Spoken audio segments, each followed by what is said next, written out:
I should have been the one to fill your dark soul with games! No, we didn't have a red duster.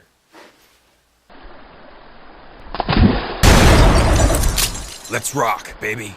Welcome back, my holds. Today we discover Devil May Cry, a PS2 game from 2001, critically acclaimed when it came out, gaining as high as 9.6 out of 10 in some reviews. But not all games necessarily age well, or were really that great when they came out. We just didn't have anything better to compare them to. So, is this worth all of that hype and excitement? Let's find out. Now, I've never actually played any of this series before. Sure, I've seen most of the gameplay of 4 and large chunks of the DMC prequel, but even they were scattered bits and pieces. But I've always heard Dante talked up as some epic badass, and from an outsider's perspective, I never got it. He seemed stupid, kinda whiny, and like he was trying really hard to be flippantly badass, but coming across as an impressively shallow idiot. I'd always been told I was wrong, but it's what it looked like from the outside. As the game started, my thoughts about Dante's level of awesomeness are instantly disproved. He starts out by getting electrocuted and stabbed through the chest before casually shooting away a motorcycle thrown at him and not caring in the slightest about any of it. So he teams up with the girl that stabbed and attacked him to take out the king of the demons, Mundus. For some reason, the only place to fight him is an old, creepy castle. It feels atmospheric, cool, and why can Trish jump over the ledge but our badass Dante can't? He can't climb rocks because it doesn't look cool enough. Now from here, nothing actually happens in the story. The focus on the game is gameplay instead. Now the next few sentences I'm going to say will make it sound like this game is horrible. Every time you move, you are locked into that action for the next second or two. Every hit will rip off insane amounts of your health bar, and your auto attack locks on in a direction that may or may not help you. There's also no real way to dodge other than to be looking ahead, but the game punishes you for not staying on the offensive. So then, with all of those things said, the game actually is a lot of fun. The combat ends up being deeper than you would expect, where you learn all of the enemy's different motions and movements and your attacks and their ranges, so that it becomes this call and response patterns with yourself and your enemies as you watch for what they're going to do and respond accordingly. When the Shadow Swordsman starts holding his hands together in a Hadouken stance, either dodge to the side, or if you're in range, use Stinger. When you see the skulls begin to move in, use the shotgun, wait for them to return to a set range, then use it again. Now the game is really poorly designed in places. The first massive issue is the camera. Originally, Devil May Cry was planned as a new Resident Evil game during the era of the static camera that changes angle as you move past predetermined checkpoints. Its playstyle was so different that they were instructed to make it a new IP, but for some reason they kept that horrible camera. In a slower-paced game like the old Resident Evils, where a part of the game was the tension of what lurked around that corner you couldn't see past, that worked. The new title is a hack-and-slash combat game where predicting your enemy's movements is the difference between life and death, so a camera angle down a hallway that can be hiding a monster about to throw a ranged attack, or the camera can suddenly shift as you dodge from one angle to another, almost guaranteeing your death against even a single enemy. There are also design choices that are questionable at best, horrible at worst. This symbol reacts to your power. That means to hit it. Why would that mean to hit it? I only did that because I was bored and got lost. The game also has a fetish for impaling people through the chest worse than George Lucas has for chopping off arms. The reason I especially bring this up is the painting. You examine the painting and the only good weapon in the game pops out and impales Dante. You have this scene that honestly belongs in a horror movie, and then presto, you now have the sword. The painting changes, obviously, since we used it for its intended purpose. So you progress through the levels. It's now an entirely different chapter. You don't have any reason to remember that that painting existed beyond that it gave you a sword, but then you get an item to progress the game. Where does it go? No, seriously, what do I do with it? I backtracked all the way through the entire castle, through every area that I could reach. Where does it go? Well, I called up a friend who adores these games, and you remember the painting? The painting that did its job, and by all logic used in this game, and by the logic of good game design, is done doing its job? Go back to that painting with the item. Ta-da! But why? Back to good points. The castle is atmospheric throughout, and you constantly travel back and forth throughout. You'll get to know the area well by the end of the game, and for the most part, the little items will click in your head. Oh, there was a spot with 3 holes I never got to use, and I found a trident. Let's go back there. Also, subtle things are revealed in cutscenes that carry over to gameplay. In the opening cutscene, Dante shoots away a projectile motorcycle. In-game, you can also shoot away projectiles out of the air before they hit you. It's never a mechanic that needs to be explained, it simply is. And if you pay enough attention, you can make the most of it. Alright, that's enough positivity because you just hit more or less Chapter 15. Up until now, Dante's been upbeat, awesome, badass, so cool. And suddenly it feels like they hired a completely different writer to do everything. He's suddenly every bit as tired, cliched, obnoxious, and desperately feeling like he's trying so hard to be cool and just isn't, to the point where I feel like I could get better emotional quality out of an elementary school pageant about the joys of friendship and diversity. The game also stops having the counterplay and watching your opponent as it throws enemies at you that break everything down. First, it's the monkey things. When they grow big, you have to use double trigger to kill them quickly before they juggle you. If the first move they choose to use is draining your double trigger the moment they transform, you're doomed.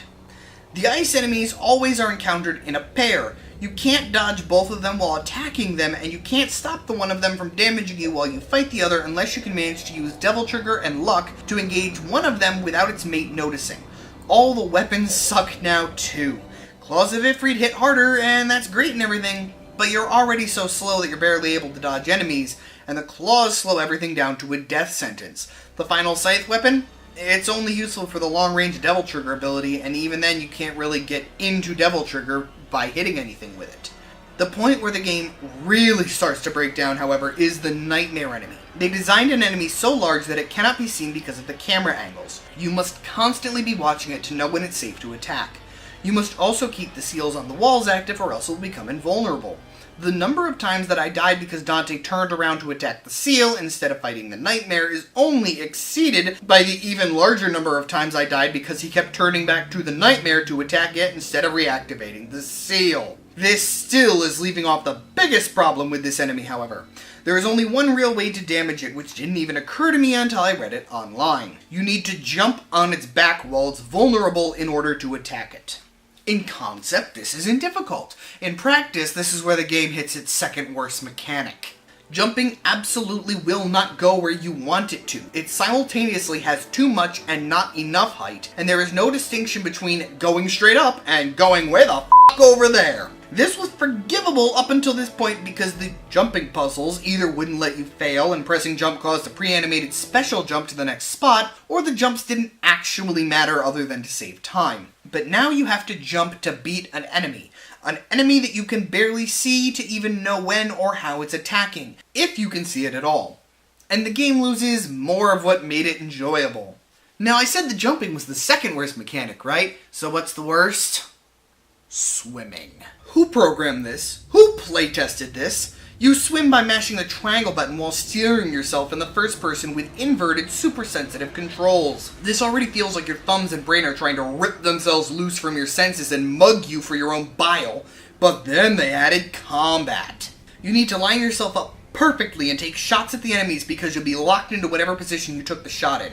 This game is only barely enjoyable at this point, and the writing's getting worse and worse. I should have been the one to fill your dark soul with light!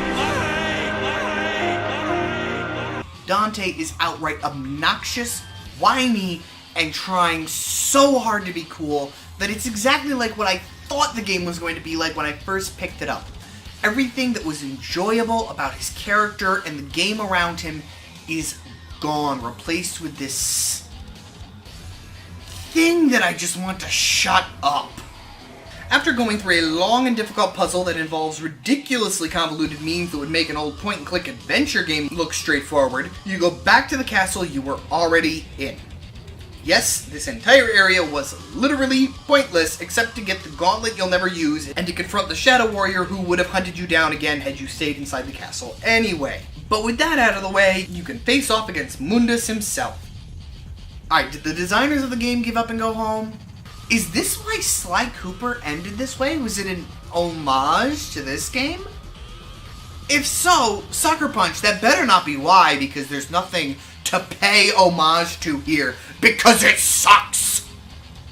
There is nothing here to pay homage to. You are almost impossible to steer, attacks are literally unable to hit you if you just go in circles, but you're unable to land any hits on Mundus if you just go in circles. One mistake can result in an entire health bar of damage, as the stun lock from taking the damage holds you still long enough for the next attack to hit you as well, since they all home in on your location and the invincibility frames last exactly as long as the stun lock. Sure, there are items you can buy to refill all your health, but they're effectively useless. If you want to use an item, you need to press start to go into the menu, but unlike every other game I've played, DMC Start is a fickle mistress and she demands your full attentions. If you want to get into that pause menu, you can't have pressed anything else or be in stun lock while you press the button. If you were holding the control stick in a direction, it won't open.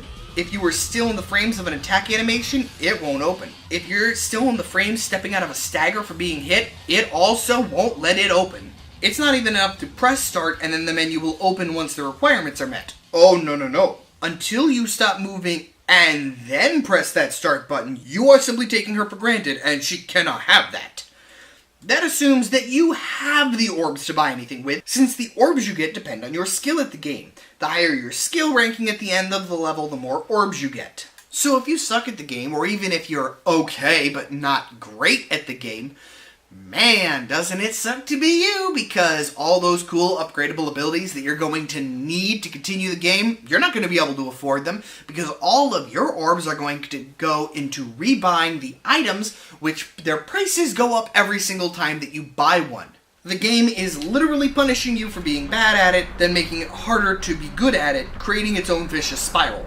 And then there's the yellow orbs. Ostensibly, they act as a continue each time you die. Every time a screen appears with the creepy face with try again and no other option. You have to physically choose the only option on the screen and then it still sends you back a long way into the level. What if I just started a level and don't want to waste my precious yellow orb and start over?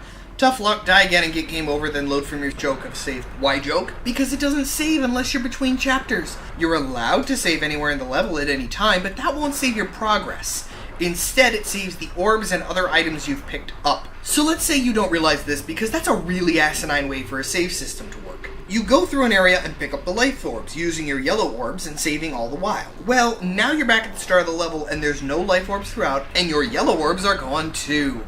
Good luck! This was honestly, though, the only way I could win in some areas. I would just clear everything I could, save before I hit the point I would die at, start over, and just repeat it over and over for hours until I had enough red orbs to buy more items. That the game then would let me into the menu in order to use said item, because somewhere in the Antarctic tundra a penguin's feather flapped in the breeze, so I died anyway! What was I saying again? Oh right, the boss fight, yeah. The flying controls are also inverted here. Now, my friend who loves this series gave me the most coherent defense I could find anywhere online, and it was thus. That's how games worked back then. That's literally not an excuse. I don't fell trees with an axe. I don't beat my clothes on a rock to clean them. I don't write letters. I don't brush my teeth! Wait, I'm supposed to? Wait, but... Yeah, but... Are you sure? Oh. The point is, just because things don't work doesn't mean they ever really did work. I'm reminded of another reviewer when he said that we were getting to a point of technology in games where we could say the phrase, "these graphics look good," without then adding, "considering," to the end.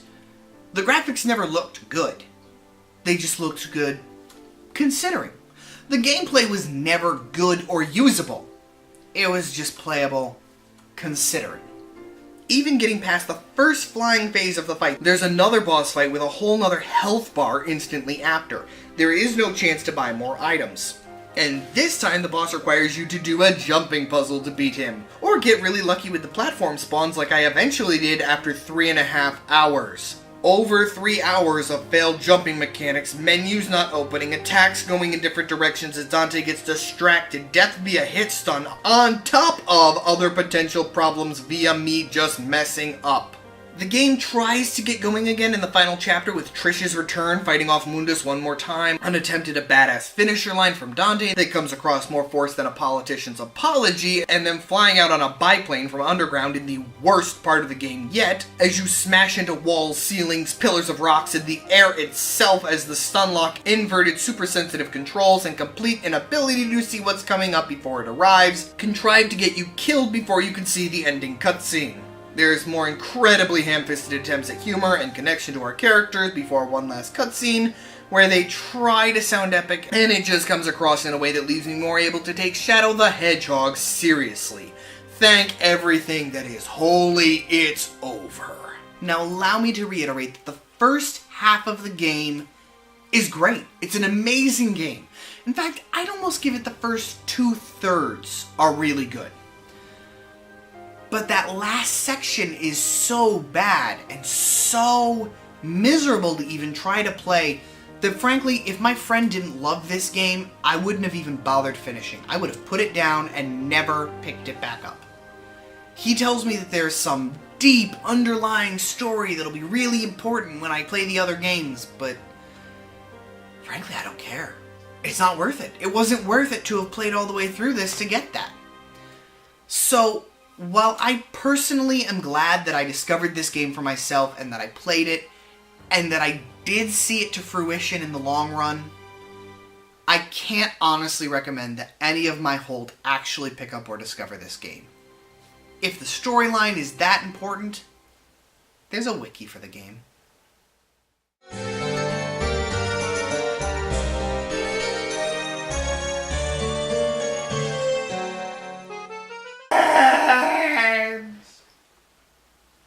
No, we didn't have a red dust. Oh, you weren't done? Yeah. Alright, anyways. Carry on.